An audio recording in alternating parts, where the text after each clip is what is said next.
Watch TV, c'est la première chaîne high-tech et loisirs.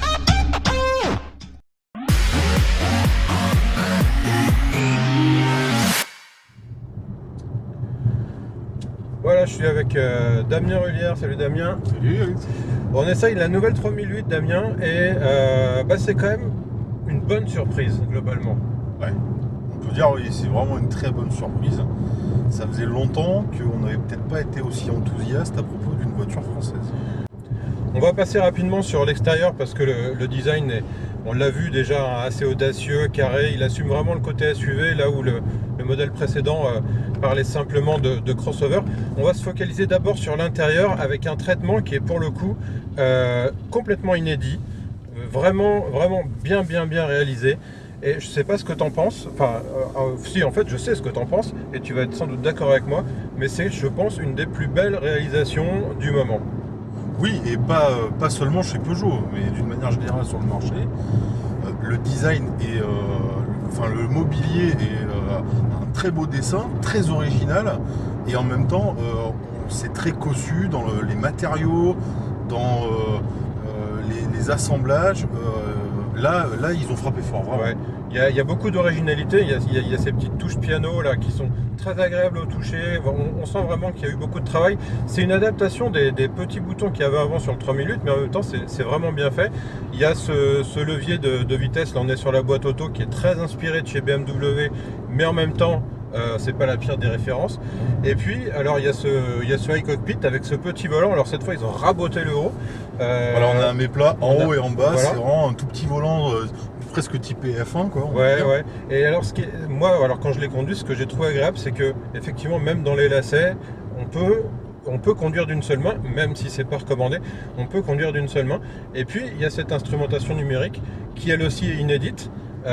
C'est une première chez Peugeot, puis c'est même, on peut le dire, une première pour une française d'avoir une instrumentation numérique comme ça. Et alors elle est surtout très bien réalisée. C'est vraiment facile de se louper sur ce genre de truc. On peut dire que l'instrumentation de Renault est quand même assez ratée dans le genre. Celle-ci est vraiment très bien faite. Non, dans les coloris, dans le graphisme, dans sa réactivité aussi. L'écran est très rapide, c'est facile de passer d'un mode à l'autre. En plus, on a le choix, il y a 4 ou 5 modes différents. On peut personnaliser, on peut avoir la carte en très grand. On connaît tous le Virtual Cockpit d'Audi. Celui-là n'a pas à rougir face au Virtual Cockpit d'Audi.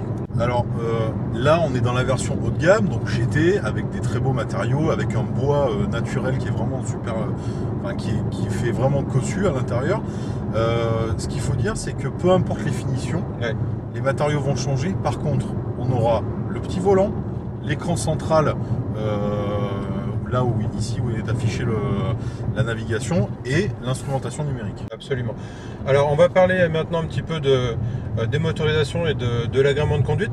On a eu la chance d'essayer 4 versions différentes. Là on est dans la version diesel 180 chevaux. On a essayé le petit diesel, le 120 chevaux. On a essayé l'essence 165 chevaux et le PureTech essence 130 chevaux. Toi et moi, on est du même avis pour le coup. Il y a une version qui se détache, qui apparaît comme la plus cohérente. C'est le 130 chevaux essence, le 3 cylindres PureTech, qui donne l'impression d'être vraiment péchu, qui offre un agrément intéressant, une petite sonorité sympa.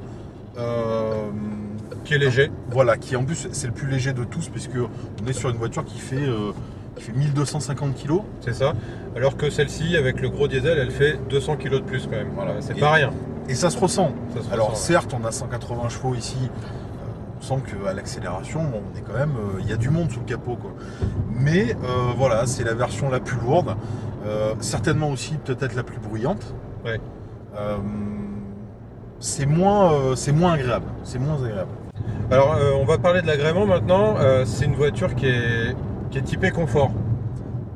Étonnamment confort d'ailleurs. Voilà, étonnamment confort. C'est-à-dire qu'on a été habitué sur les dernières générations de Peugeot, 2008, 308, la nouvelle 308, à des voitures qui ne sont pas inconfortables, mais qui offrent un super compromis entre fameux compromis entre confort et dynamisme. Et c'est vrai qu'on est sur des voitures vraiment dynamiques. Peut-être certainement les références, chacune sur leur segment. Et là, ce nouveau 3008, il étonne vraiment par son confort. On est sur une voiture qui est extrêmement souple, délicate, et c'est assez surprenant de la part de Peugeot, je trouve. Là, c'est vrai qu'on a des mouvements de caisse qui sont quand même assez prononcés quand on commence à hausser le rythme,